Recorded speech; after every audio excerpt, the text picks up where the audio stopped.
Olá, muito boa noite, você, amigo da Web Rádio Bela. Eu sou André Greco e a partir de agora eu passo a apresentar para vocês mais uma edição do Belo Esportes, juntamente com o meu amigo Diego Quintanilha, que andou boa noite. E aí, Diegão, boa noite, como é que tá? Tudo jóia? Boa noite, André. Boa noite a todos aí, o pessoal da Rádio Bela. Uma expectativa hoje de algumas informações, algumas coisas que nós iremos comentar. Tenho certeza, como de sempre, André, vai ser um programa bem bacana hoje também, meu irmão. Com certeza vai ser. O final de semana aí foi bastante movimentado, apesar de até queria justificar um amigo meu, estava me perguntando esse final de semana por que a gente só tem falado basicamente de futebol e basquete, é porque realmente são as competições que estão rolando, né, de mais imediatas, assim, que realmente estão acontecendo. Então, o mundo esportivo, por causa dessa pandemia, anda meio parado, muitas competições foram canceladas, só retornarão no ano que vem.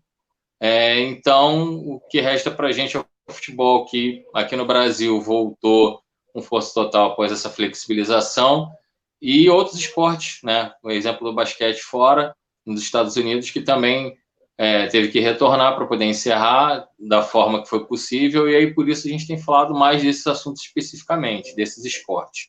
Mas mais para frente a gente vai ter mais notícia de outros esportes, como vôlei, atletismo, só que a gente depende um pouco do retorno dessas competições. Então, logo que elas retornem, a gente com certeza vai falar sobre elas.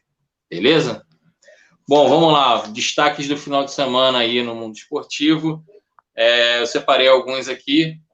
Lewis Hamilton vence o GP da Bélgica e fica 2 vitórias de Michael Schumacher. Aquilo que a gente já tinha falado na semana passada eram 3. Agora, com esse final de semana, ele vencendo, passam a ser 2. Fluminense vence o Vasco e fica no G4. Flamengo vence o Santos, mas ainda não joga bem. Botafogo perde para o Internacional e tem 2 gols anulados. Daí a gente vai falar também daqui a pouquinho. Falando dela, a NBA já tem mais confrontos definidos para os playoffs. E uma notícia que eu achei legal aqui: Lyon é heptacampeão da Liga dos Campeões da UEFA no feminino. Foi um destaque bem bacana, assim, até diferente dos destaques normais que a gente dá aqui. Futebol feminino na Europa, ainda tendo a Copa da UEFA para ser decidida, que foi nesse final de semana, e teve o Lyon como campeão, heptacampeão, se sagrando heptacampeão dessa competição aí. Vamos falar um pouquinho mais à frente, beleza? Vamos começar pelo quê, Diegão? Pode ser Fórmula 1 rapidinho? Pode. Então vamos lá, uma corrida tranquila, né? Para ele disse que foi mais ou menos estressante por causa de aquecimento de pneu, esses fatores mais técnicos que incluem a Fórmula 1. Mas para quem estava assistindo como eu, foi um passeio da Mercedes esse final de semana no GP da Bélgica, disputado no circuito de Spa-Francorchamps, um dos mais tradicionais da Fórmula 1, um dos que os pilotos mais gostam de disputar. Ele foi o vencedor dessa corrida, chegando em primeiro lugar, tendo em segundo o Valtteri Bottas e em terceiro o Max Verstappen. O último GP também que foi disputado também teve essa mesma chegada, Lewis em primeiro, Bottas em segundo e Verstappen em terceiro. Então a corrida para ele foi bem tranquila, de ponta a ponta, que largou, foi até o final, uma corrida bem tranquila. Teve um acidente, geralmente no histórico de Spa-Francorchamps, o normal é ter bastante acidente. Esse ano, a cada ano que passa, a Fórmula 1 vai se preocupando mais com esse aspecto de segurança e, claro, os números de acidentes decorrentes da corrida vão diminuindo, que é bom para a gente que está assistindo, mais seguro, principalmente para os pilotos que estão na disputa. Então, teve um acidente que foi mais um erro do piloto e se chocou com um muro de pneus. Saiu tudo bem. Um outro que vinha atrás também colidiu com o pneu dele, que soltou do carro devido à batida. Mas nada grave, os dois bem, tudo tranquilo. E a corrida seguiu tranquila, com troca de pneus. Enfim, e o Lewis Hamilton sempre liderando ali. Ele ficou com um pouco de receio na entrevista que ele deu depois de os pneus furarem novamente, conforme aconteceu uma corrida atrás, e mesmo assim com o pneu furado ele acabou ganhando, mas foi o vencedor do GP e a Mercedes liderando o Mundial de Construtores, mas seguido ali de perto ali pela Red Bull, que é a equipe do Max Verstappen. E o campeonato segue com o Lewis Hamilton em primeiro com 157 pontos, o Max Verstappen vem em segundo com 110 e o Valtteri Bottas vem em terceiro com 107 pontos. E o Hamilton fez uma homenagem tanto no sábado, quando conquistou a pole, tanto no domingo, quando se tornou vencedor da corrida, ao ator Chadwick Boseman, que interpretou Pantera Negra, e ele faleceu na sexta-feira passada. Então, o Lewis Hamilton acabou dedicando essa vitória também à memória aí e aos familiares do Chadwick Boseman. Beleza? Algum comentário sobre? Posso passar para o brasileiro? Pode passar. Fica à vontade aí, André. Pode passar. Então, vamos lá. Campeonato Brasileiro. Fluminense vence o Vasco e fica no G4. Bom, sobre o jogo do Fluminense no sábado com o Vasco, o Fluminense soube se impor em campo diante do Vasco. Tomou alguns sufocos ali, o Vasco demorou um pouquinho a acordar na partida. O Fluminense soube se impor um pouco mais dentro dos 90 minutos, entre aspas, né, mais os acréscimos que disputou. O Fluminense soube se impor mais, conseguiu dominar a bola, conseguiu ter a bola sob o seu domínio durante mais tempo, controlou um pouco mais a partida. Em alguns momentos o Vasco, claro, teria que aparecer um pouco mais para o jogo.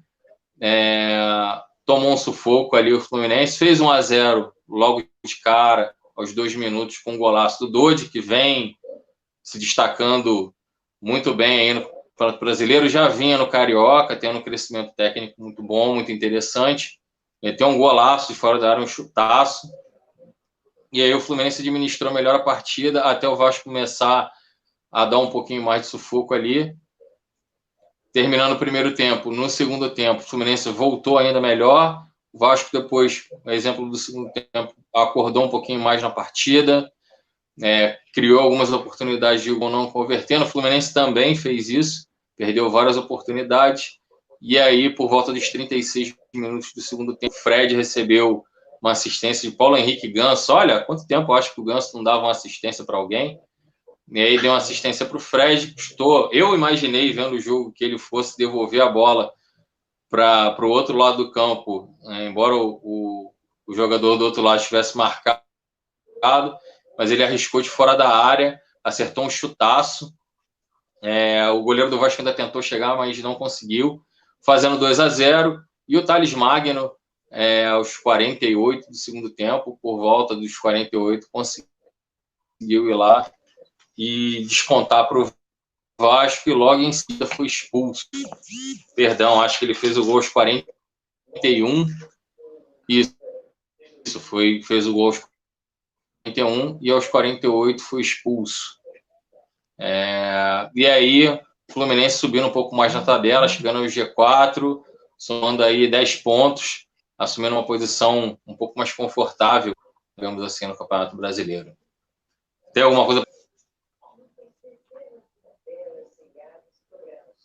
Cortou para mim. Vamos ao Flamengo ou você vai falar alguma coisa sobre? Não, posso falar, cara. Assim, eu achei o jogo do Fluminense, como você falou, o Fluminense conseguiu se impor no início, né? Um golaço do Dodi, né? Eu acho que tem alguns jogadores, cara, até ia falar isso com você, eu acho que tem alguns jogadores que deveriam ser mais valorizados. O caso do Dodi, o Nino, o próprio Igor Julião também. O Fluminense ontem conseguiu se destacar e vencer a equipe do Vasco, que não vem de vitórias, vem de classificação na Copa do Brasil. Então, assim, e se tratando de um clássico, não é fácil. E teve alguns jogadores do Fluminense que conseguiram se destacar. O caso também que você pôde falar da assistência do Ganso, o Fred, que volta a marcar em um clássico que também não é fácil, mesmo se tratando do Fred, que a gente sabe que tem muita qualidade, porém, quando se trata de uma cobrança de um clássico, não é fácil. E o Fred fez um golaço, personalidade, como você falou, o Ganso, numa jogada tocou no Fred, e eu também achei que ele ia devolver no Ganso, porque o Ganso passou naquela marcha ré dele, né? O Ganso passou, vamos dizer assim, na velocidade da ré, né? Correndo para trás, mas aí o Fred viu que dava para ele chutar, o Fred foi, chutou de fora da área, acabou acertando um belo gol, acho que você vai concordar comigo. Aí o Ganso fez aquela comemoração de limpar a chuteira na verdade, trazer o brilho para a chuteira, né? Vamos dizer assim, né? E depois o Vasco teve oportunidade, André, como você falou, fez um gol, diminuiu, o Bruno César pegou bem na bola tirando do goleiro, o goleiro se esticou todinho do Fluminense e acabou dando rebote para o Thales Magno. A partir desse momento, faltando 5 minutos, mais os acréscimos, eu percebi que o Vasco deu uma dominada boa nesse final de jogo, aonde eu até estava olhando que o Vasco tinha grande chance de empatar o jogo. A gente tem visto muito isso em alguns jogos. Você faz um gol 5 minutos depois, se você der uma blitz, faz uma pressão, às vezes você empata. Mas aí o Igor Julião chegou mais forte no Thales Magno, o Thales Magno perdeu a cabeça, para mim uma jogada de cartão amarelo, o juiz deu amarelo pro Julião, e aí o Thales Magno vai dar meio que um soco, né, aqui no pescoço, né, um empurrão, meio soco, e acaba sendo expulso. Aí desconcentra totalmente, né? Aí aquela oportunidade que o Vasco poderia ter de empatar o jogo em uma bola, que às vezes é um cruzamento dentro da área, uma jogada, e empatava o jogo. Aí desconcentrou, tirou o foco totalmente, e era tudo que o Fluminense queria. Aí acabou, não que não foi justo, aí acabou o Fluminense conseguindo a vitória nesse clássico, André. Cara, o Fluminense, eu percebi o Fluminense durante uma parte do segundo tempo tocando, não só no segundo tempo, no primeiro também, tocando a bola, cadenciando o jogo, principalmente depois que já estava com o resultado, né? Até um pouquinho antes de fazer o 2-0, o Fluminense estava tocando a bola tranquilamente, estava saindo melhor, o Vasco estava atacando de uma forma um pouco mais atabalhoada, digamos assim, não estava conseguindo completar os passes no campo de ataque do Fluminense. A zaga do Fluminense estava se portando muito bem nessa parte do jogo, e o Fluminense acabou dominando mais o Vasco ali, conseguindo fazer o resultado, acabou tomando um golzinho no final, né, já estava tomando um sufoco antes, já poderiam ter tomado um outro gol em outro momento do jogo, mas acabou tomando no final. O Vasco ainda tentou botar uma pressão para ver se conseguia empatar, mas não conseguiu.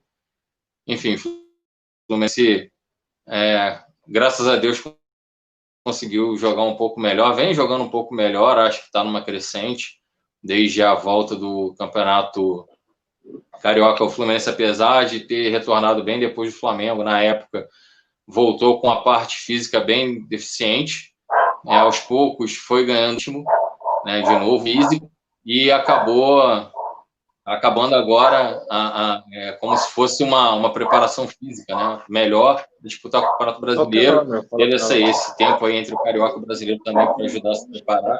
Então, fisicamente, o Fluminense subiu muito de produção, tecnicamente, por causa do físico também, voltou a jogar bem, já vinha jogando antes no Carioca, então acho que o Fluminense conseguiu achar um caminho bom aí de vitórias, vai pegar o Atlético Goianiense na próxima rodada, mais à frente eu vou falar sobre isso. Enfim, espero que as coisas continuem dando certo, o Fluminense está conseguindo jogar melhor, e isso é o mais importante nesse momento do campeonato, não deixar distanciar, o que a gente já tinha falado no último programa. Me parece que o campeonato começa meio equilibrado, né? Não tem ninguém muito distante um do outro, né? Sim, não, isso é bom, que consegue manter ali a competitividade entre os clubes, enfim. É bom ninguém desgarrar agora, porque ainda tem muita água para passar por debaixo da ponte, então a gente vai ainda para a 7ª rodada do Campeonato Brasileiro. Mesmo que desgarre alguém, daqui a pouco não vai conseguir manter o ritmo, outras competições voltam, fatalmente esses clubes vão estar disputando outras competições, enfim. A parte física vai acabar pesando, e isso faz a diferença no desempenho da equipe, não tem jeito. Lembrando, André, que o Cruzeiro, no ano passado, né, ficou até a 5ª ou 6ª rodada em primeiro lugar, né? No 5ª ou 6ª rodada, o Cruzeiro era o primeiro colocado, e no final do campeonato acabou sendo premiado com um rebaixamento. Não que a gente não deva pontuar logo no início, né? Se tratando dos clubes, é lógico que às vezes 1, 2, 3 pontos aí que se perde nesse início de campeonato pode fazer falta, mas que às vezes quem está lá na liderança pode ser o que vai ser rebaixado no final do campeonato. Não é o que a gente está definindo que vai acontecer, mas a probabilidade, a matemática já provou que tem essa chance. É verdade, é verdade. Mas, enfim, é bom que o campeonato fique equilibrado, todo mundo ali pertinho, tem chance para todo mundo, tanto para ser campeão, quanto para pegar uma Libertadores, enfim, ainda está tudo muito indeciso. Mais uma vez, falando o que a gente já falou em outros programas também, é um campeonato brasileiro bem atípico, então a gente espera que ele continue assim, meio que nivelado ali, mais ou menos entre os clubes ali, sem distanciar muito, para até daqui a pouco começam várias especulações, fulano desgarrou, agora vai, daqui a pouco cai de novo, exatamente pelos motivos que eu expliquei antes, outras competições, ou pura e simplesmente queda de desempenho. Acontece, né? É inevitável que isso aconteça no campeonato. Beleza? Vamos falar um pouquinho do Botafogo? Sim. Então vamos lá, o Botafogo foi derrotado pelo Inter de Porto Alegre, 2-0 nesse final de semana, e foi um jogo meio polêmico por causa do VAR, o VAR novamente atuando aí, aparecendo contra o Botafogo. Não que não necessariamente o VAR ele venha simplesmente só para poder chegar e botar mais uma interrogação na cabeça de quem está assistindo, olha, foi ou não foi, que as coisas acabam se tornando um pouco, às vezes, interpretativas demais por uma coisa que vem exatamente dar a certeza, foi feito para dar a certeza do que aconteceu no lance, esclarecer ele de vez, tanto para um lado quanto para o outro. Olha, foi gol, não foi para isso, não foi, dependendo da circunstância, é claro. Então fica difícil, né, o campeonato seguir com o VAR atuando desse jeito. Não estou falando falando agora especificamente do Botafogo, mas de modo geral. Vem acontecendo isso várias vezes com vários clubes. O VAR demora muito para poder dar o veredito, né, digamos assim, do lance. Enfim, é incômodo demais para quem está assistindo, para quem está jogando. O cara fica naquela incerteza ali sobre o que de fato aconteceu. Então, acho que ultimamente tem mais atrapalhado do que ajudado. Não sei qual é a sua opinião sobre o assunto, mas esse final de semana achei prejudicial contra o Botafogo. O VAR tem aquele objetivo, né, que a maioria de nós já sabemos que o VAR tem o objetivo de trazer o que é correto, né? Um lance que às vezes o time consegue fazer um gol e tem um impedimento, tem uma falta, um detalhe que não pode ser visto a olho nu, vamos dizer assim, o juiz não consegue pegar o bandeirinha, o árbitro que está lá, né, o árbitro de vídeo, ele já consegue observar isso. Porém, eu entendo assim, não tem como também ser totalmente objetivo, por mais que a regra, existe uma regra, né, a gente pensa que é como matemática, 2 e 2 são 4, né? Tem alguns lances que não tem como, né? A linha de impedimento, eu acho que são os lances que, se você for parar para analisar no vídeo, e eles vão fazer a linha lá, vão olhar, então impedimento é impedimento. Agora tem lance que é relativo, que tem árbitro que não dá, tem árbitro que dá, mesmo olhando no VAR, que é um caso de algumas faltas, tem árbitro que acredita que tem algumas jogadas que não foi o suficiente para o pênalti, não foi o suficiente para a falta. Já tem outros que acreditam que apenas o toque já foi suficiente para desequilibrar o jogador e foi falta e foi pênalti. Então, assim, eu ainda acho que é muito subjetivo. Não consegue ser relativo, na verdade, né? Existe uma relatividade em algumas questões se tratando de definir a jogada. Não dá para ter totalmente certeza, mesmo ainda no VAR. Agora, o que é impedimento, essas coisas, esses lances, tem lances que André, fica meio polêmico sem necessidade. Eu acho que você está ali analisando com a tecnologia, com o computador de frente para você. Se você consegue pegar a linha de impedimento, aquilo poderia ser mais rápido, mais objetivo, para não atrapalhar o andar da partida. Então, definiu, não definiu. Então, assim, o VAR está trazendo muita confusão, muita polêmica. Eu queria que tu me lembrasse o lance do Botafogo, que eu não estou me lembrando, esse lance que gerou polêmica do Botafogo. O primeiro foi. Os dois lances foram de faltas anteriores à conclusão da jogada, que acabou sendo o gol do Botafogo.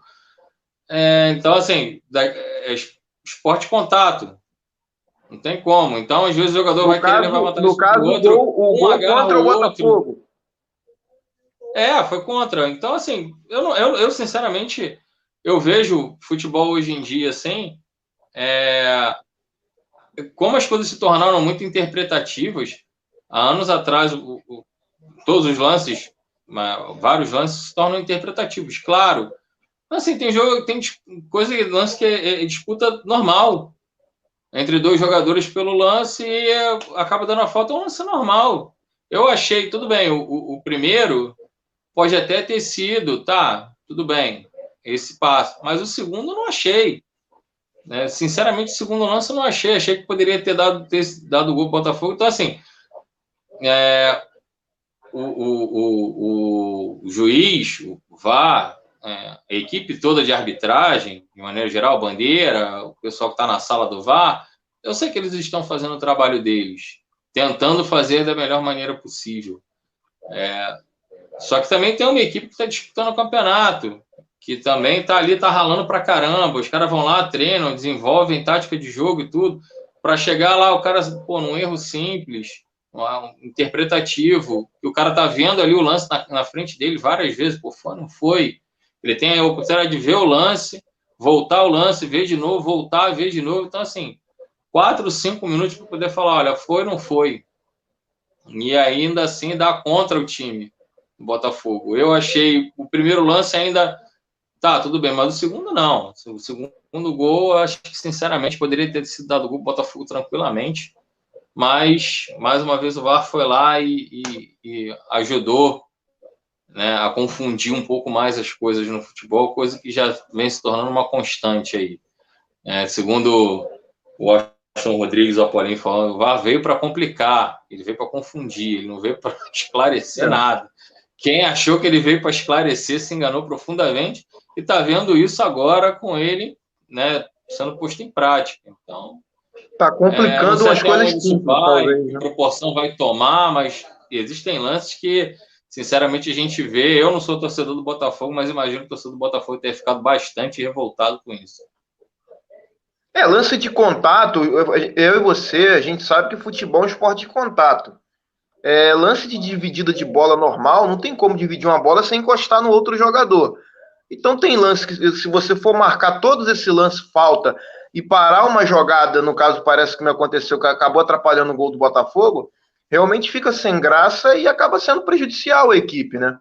E desfoca o time totalmente e acaba depois o outro time levando vantagem, né? Esse é o grande problema. Aí o que vem para ajudar acaba atrapalhando, né?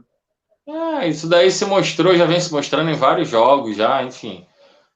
Vamos ver se de repente o pessoal do VAR aí começa a tomar, a CBF começa a tomar uma providência aí sobre, não só orientar melhor, pedir para os caras, assim, eu sei que lance interpretativo é complexo, é a visão de cada um. Um vai ver que de repente foi, o outro vai achar que não foi. Vai fazer o quê? Mas acho que o pessoal consegue ali com um pouquinho mais de estudo, um pouquinho mais de atenção, ser um pouco mais assertivo nisso aí. Eu acho.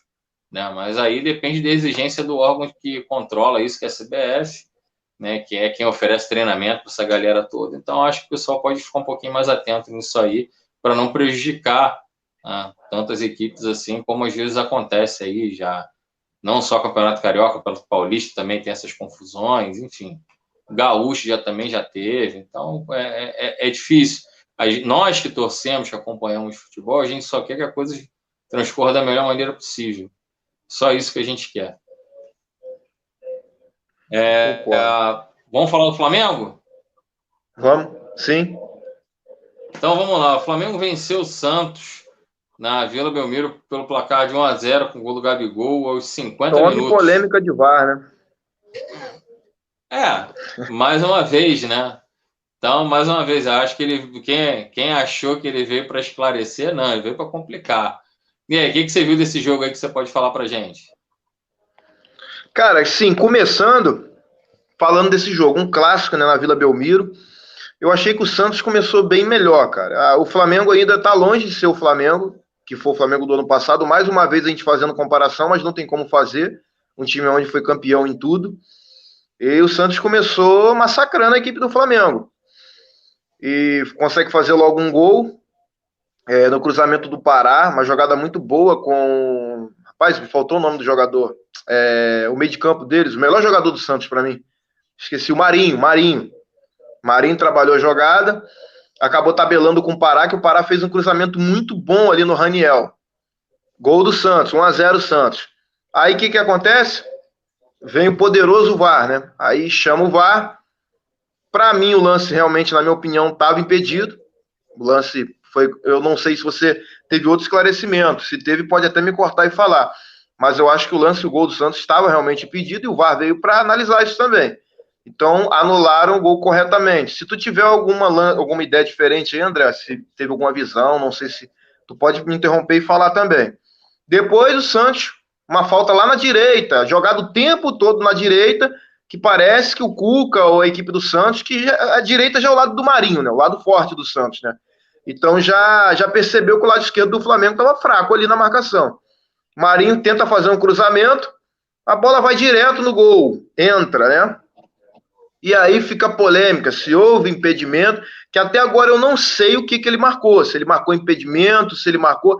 Ao meu ver, antigamente, eu não sei exatamente como está a regra do futebol. Eu, antigamente, entendia que aquele braço do jogador, que ele estica de maldade, aquele braço. Não é ser clubista, não é porque torce pro Vasco, Botafogo, Flamengo, é um braço, para mim, que atrapalha o goleiro. Se você é goleiro, você vê um braço esticando na tua frente, uma altura daquela, não tinha necessidade do jogador do Santos esticar o braço daquela altura. Não tinha, na minha opinião. Não sei se acredito que o braço não conta como impedimento. Porém, antigamente, era um lance faltoso. Eu não posso esticar, a bola está dividida no alto, eu lembro de você jogar futebol pelado, os outros batiam a mão na bola, isso não pode, eu atrapalho o jogador.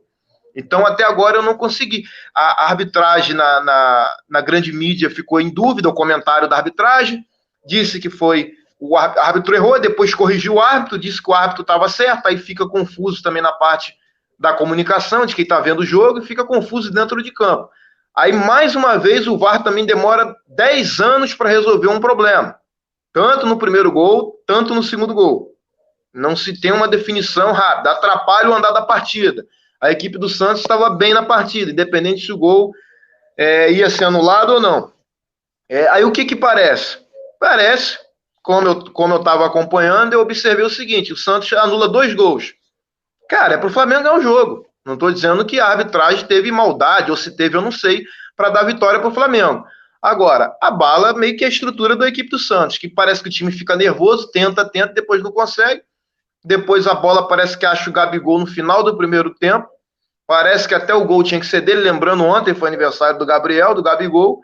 E logo fazer um gol contra o Santos, que maravilha, né?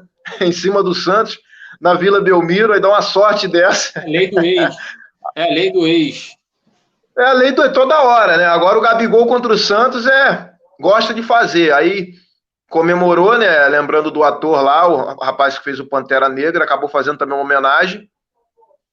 E depois tomou o cartão amarelo meio confuso. Teve algumas pessoas que, da onde... Porque a gente acompanhando não deu para perceber da onde foi o cartão amarelo. Depois eu fui procurar saber que eu acho que ele provocou o Marinho, né? Que ele foi provocar o Marinho no lance do gol.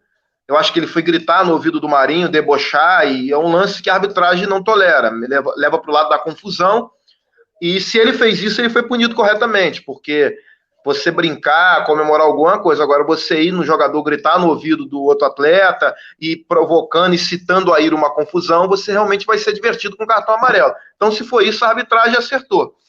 Aí depois, no segundo tempo, André, parece que o Flamengo deu uma melhorada, Gabigol perdeu uns 2 gols feitos também. O Santos nervoso, teve uma jogada lá no escanteio, um cruzamento, que o Santos estava sozinho.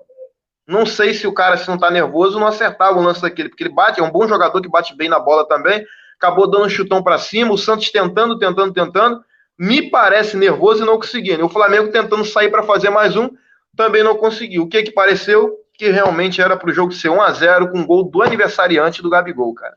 É o que tudo parece que estava se indicando para isso. E acabou tendo essa sorte e o Flamengo acabou levando a vitória. Mas fica aí a polêmica do VAR. Queria até que tu comentasse um pouquinho esse lance do segundo gol, se tu sabe um pouco, tá atualizado na regra, do braço do jogador, se o juiz marcou impedimento mesmo, marcou o atrapalho do atleta. Não, até onde eu me informo, né, me informei, inclusive, realmente foi isso. Ele não pode, ele participou do jogo, do lance, perdão, de forma indireta, exatamente porque ele faz o movimento com o braço, e aí, em virtude disso, você tira um pouco da ação do goleiro. O goleiro espera uma coisa, né, e aí, como o jogador entrou na frente, é como se fosse entre aspas, um corta-luz ali, de forma errada, né, já que ele não poderia ter feito aquilo, então o juiz acabou dando esse lance aí como irregular e anulando o gol. Bom, voltando aí um pouquinho do lance da provocação do Gabigol no Marinho, eu acho isso de forma correta, o juiz fazer. Só que eu sou de uma época, eu sou um pouco mais velho que você, eu sou de uma época em que eu achava hiper interessante os caras provocarem de forma sadia, claro, e nos anos 90, anos 2000, os caras faziam isso de uma forma muito legal. Então, o Romário já foi para a torcida do Vasco Edmundo, fazendo o choro, enfim, o Viola o já botou uma Túlio, o máscara de... Edmundo, Não, o Viola botou uma máscara de porco, né? Com Paulo Nunes. Paulo Nunes botava máscara também, Edilson fazendo embaixadinha. Eu não falar na cara ou não sei se você já chegou a ver esse lance, na final de clubes do São Paulo, não vou me retornar, não vou me lembrar o ano correto, mas foi contra o Milan, e o Miller fez um gol, que era o atacante do São Paulo na época. O Miller fez um gol meio que sem querer ali e apontou para o zagueiro do Milan e falou umas gracinhas ali para ele. É claro, outro idioma e tal, mas depois isso com certeza chegou ao conhecimento desse jogador, desse zagueiro. Enfim, não sei que estava rolando muito provocação dentro do campo, mas eu acho que, assim, as coisas ali, tirando isso de chegar na cara e gritar, e berrar, e botar dedo na cara e tal. Fora isso, eu acho que o resto todo tá liberado. É que o futebol hoje em dia está mais restrito porque isso acaba sendo posto para fora do campo. Então, essa brincadeira que o jogador faz dentro de campo, isso acaba indo para a torcida, da torcida vai para a rua, e aí ocasionando incidentes desagradáveis, como a gente já viu aí em várias oportunidades.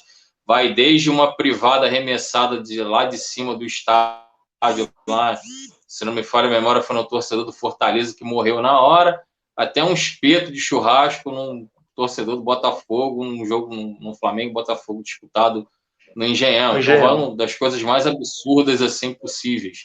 Eu acho que é mais no sentido de evitar que isso passe para a torcida, e claro, da torcida vá mais para fora ainda do estádio, não fique somente ali, do que propriamente pela brincadeira em si, né, ou pela gozação em si ali na hora no jogo, pela provocação. Mas acho válido fazer nesse caso aí do dedinho aí.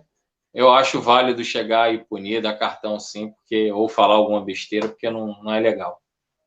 Eu acho que é uma maneira que a arbitragem, eles estudando essa nova regra, né, e tudo mais, eles são orientados a isso pela questão também de jogar aquela água fria, né? Quando você dá o cartão amarelo, você meio que inibe o jogador. Se você continuar, você vai levar o vermelho e excita, né? A gente já percebeu que isso dentro do jogo acaba excitando, né? Um faz gol, provoca, daqui a pouco tá uma confusão e atrapalha o espetáculo. Aí a arbitragem já não consegue dominar, então o juiz ele quer mostrar meio que uma autoridade, entendeu? Eu acredito que é para parar mesmo, para evitar de vir coisas piores, né? Vou dar o cartão amarelo.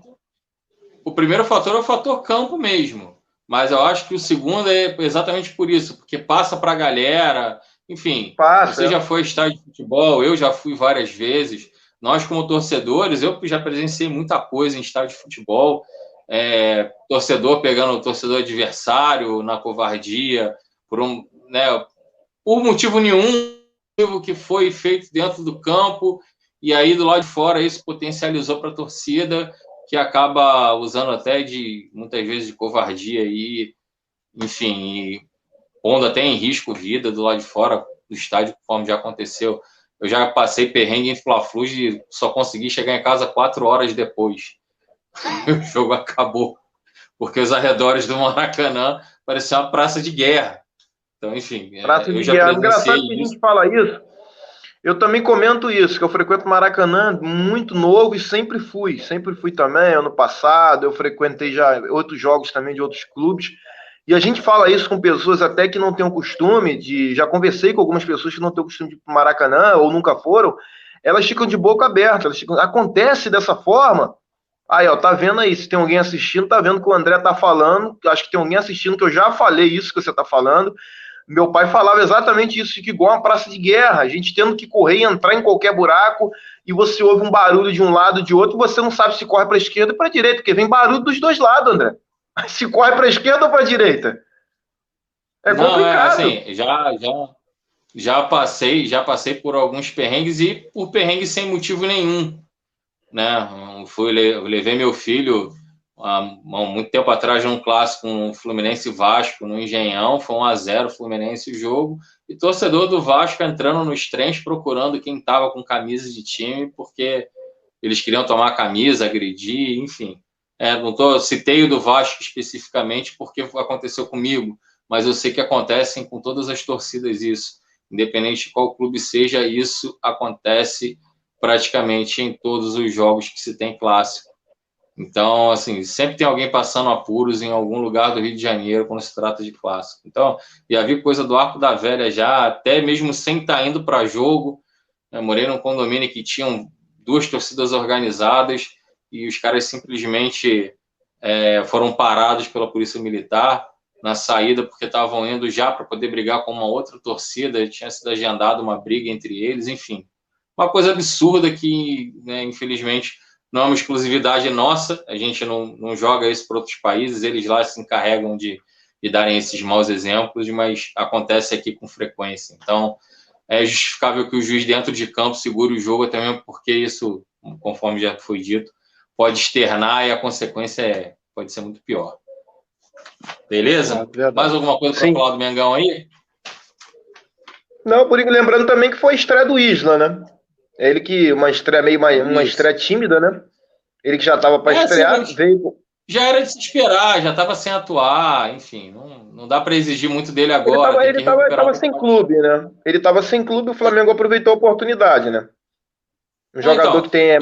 Já não atuava, já tinha um certo tempo, o cara com certeza está com a parte física debilitada, parte técnica por consequência, né, por não ter sequência de jogos, enfim, de treinamento também, então tem que aguardar para se exigir um pouco mais dele, vai ter que aguardar um pouquinho aí, porque tem que ser levado em consideração com certeza.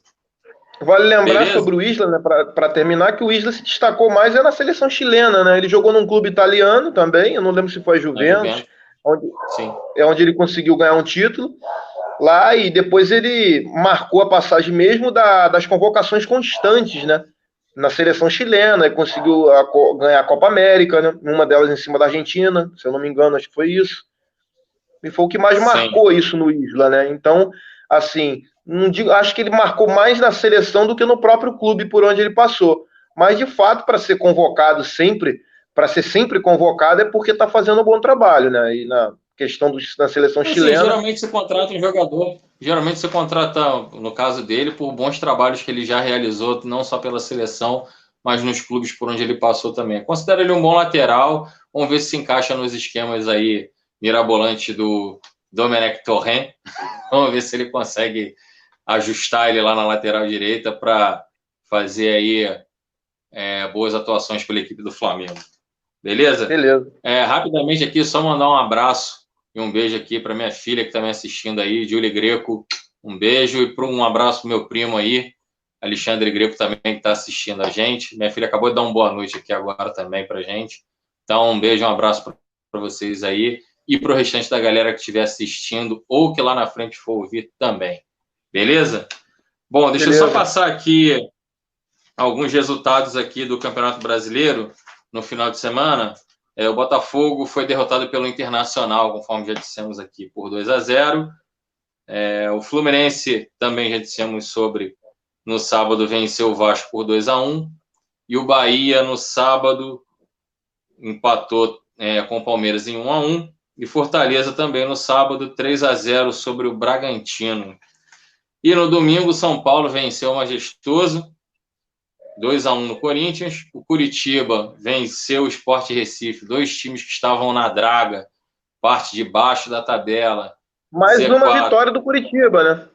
Sim, e que trocou de técnico, né? O Jorginho assumiu, né? Durante a semana, após a derrota da semana passada do Curitiba, o Jorginho assumiu e já conseguindo um resultado positivo diante do Curitiba por 1-0, mesmo sendo Sport, né? Que é um clube que também está na zona de rebaixamento. É importante já começar com o pé direito, ganhando aí a primeira partida.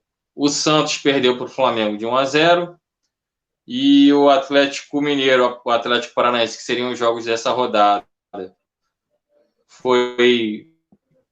seria o jogo dessa rodada adiado, juntamente com o jogo do Grêmio contra o Goiás, que também foi adiado, e esses 2 jogos ainda não têm data prevista para a realização. O Grêmio Passar a tabela do Campeonato Brasileiro aqui, as colocações. Grêmio que foi campeão gaúcho, mesmo perdendo para o Caxias por 2-1, foi campeão gaúcho esse final de semana, e o Atlético Mineiro também foi campeão mineiro nesse final de semana, levantando o caneco lá em Minas também. Vamos lá. Ô, André, não querendo te atrapalhar. Não, pode falar. Não querendo te atrapalhar aí, assim, é marcante a questão do Caxias chegar na final, que ainda não é considerado um dos clubes grandes, né, lá do Sul. E conseguiu ganhar do Grêmio na Arena Grêmio, né? Por 2-1, se eu não me engano, foi de virada, né? Pôde ganhar de virada. Sim. E mais um gol, talvez, se fizesse, levava a partida para os pênaltis. Independente do título do Grêmio, foi uma campanha marcante no campeonato estadual, né? Do Caxias, né? Sim, o Caxias tem os seus méritos aí para poder chegar à final com o Grêmio. Já visto aqui outros clubes, até o próprio Inter, né, não conseguiu chegar na final lá contra o Grêmio, enfim. Caxias aí realizando uma boa campanha no Campeonato Gaúcho.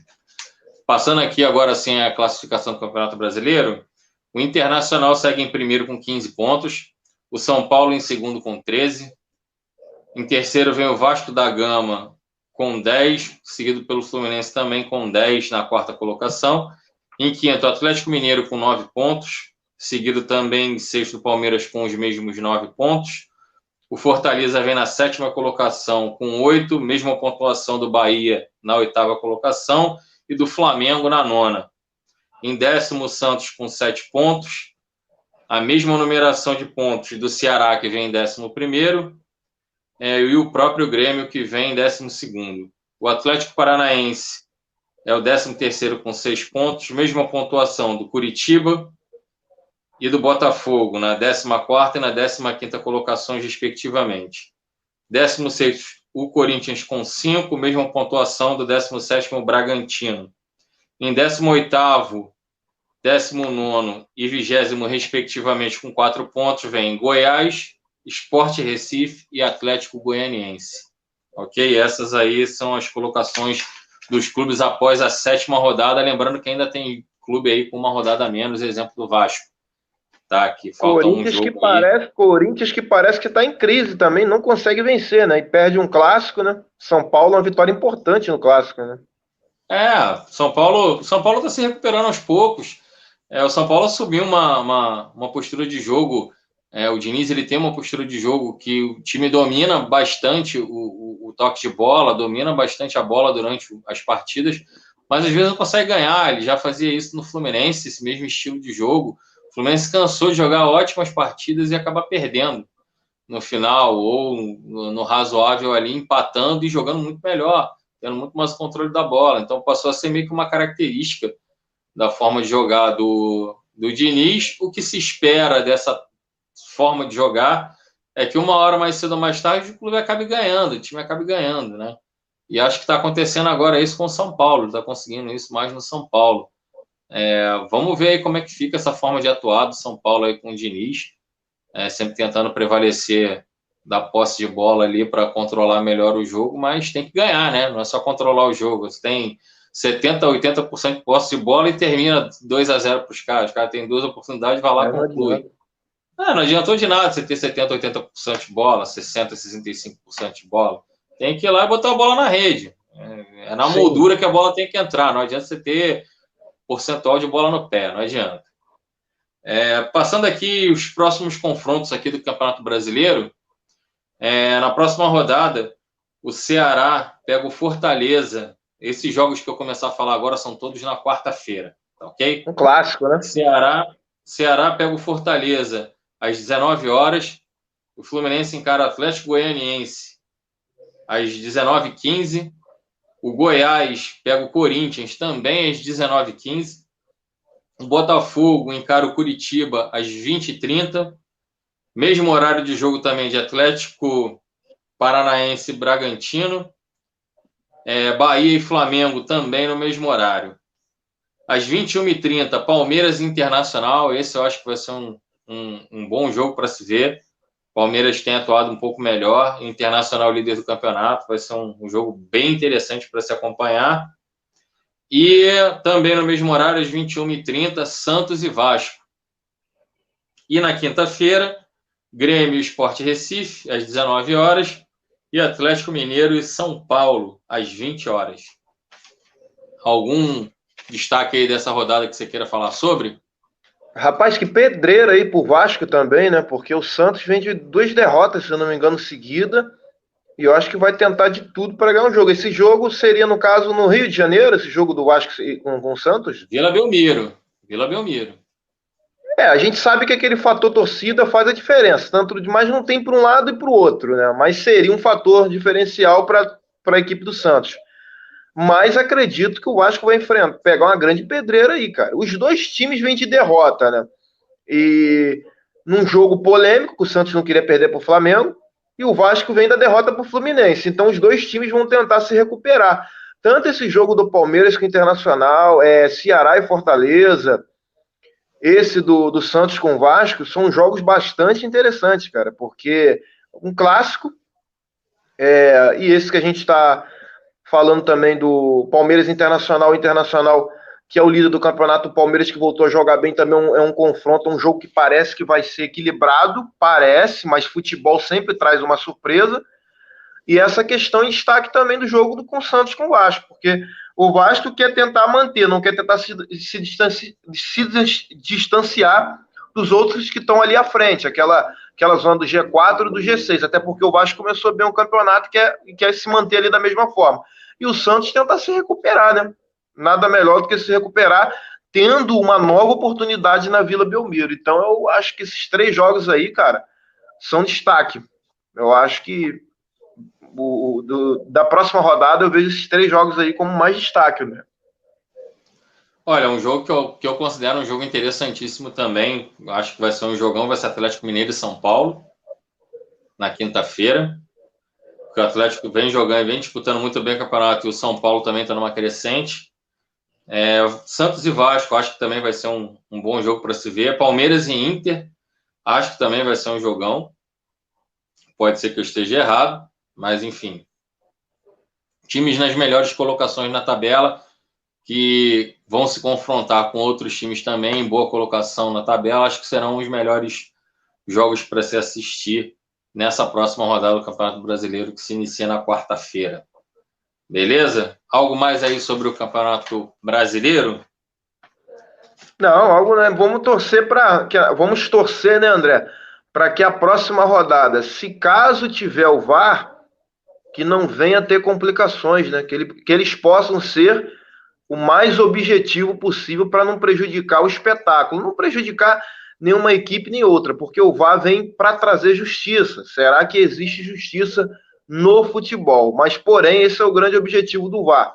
E a gente torce para que na próxima rodada a gente já não tenha tanta essa confusão, se houver VAR, que praticamente acho muito difícil que não tenha, pelo menos em um jogo. Então, que eles venham ser mais objetivos e não venham atrapalhar, né, cara? Porque é chato, né? Isso mexe no psicológico da equipe. Você acabar sendo prejudicado, que acabou... Me parece que o caso do Botafogo ainda foi mais grave ainda, né? Não foi muito... Algo que marcou e parece que houve um erro da arbitragem, mesmo analisando no VAR. Então a gente torce para que nessa próxima rodada venha ter acertos, né, nessa questão da arbitragem. E do VAR, né, especialmente. Que o VAR possa ser um pouco mais assertivo na próxima rodada, coisa que não vem acontecendo em rodadas anteriores. Então é isso que a gente espera para a próxima Talvez seja rodada. até mais seguro, né? Talvez seja até mais seguro, porque a própria arbitragem está passando uma insegurança. Se o árbitro não sabe o que marca, o jogador que vai marcar, porque eles demonstram uma insegurança, né? Não, e não só não saber o que marcar, não saber marcar com auxílio. Não Tá saber o que complicado, marcar né? com auxílio. Não tá Você, né? O conseguindo lance nem andar ali de muleta, né? tá complicado o negócio, mas alô, pessoal do VAR aí, não mexe muito na próxima rodada, não, beleza? Vamos lá. O que nos resta é fazer apelo, só isso. Vamos lá, cara. Passar aqui uma notícia legal. Vou deixar ela por último, que é um destaque interessante. Vamos falar agora aqui de NBA, né? NBA que já está entrando aí na fase mais avançada dos playoffs. E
Oi, gente, tudo bem? Sou Luiz Borges, vocês já me conhecem, né? E eu tô aqui só para poder pedir desculpa para vocês, né? E finalizar o programa Belo Esporte de hoje. Tivemos um problema de conexão lá com o âncora, o André, e também o problema de conexão com o Diego. Tá legal? Então eu vim finalizar o programa e na próxima segunda-feira, a partir das 9 horas da noite, mais uma edição do Belo Esporte. Uma boa noite para vocês.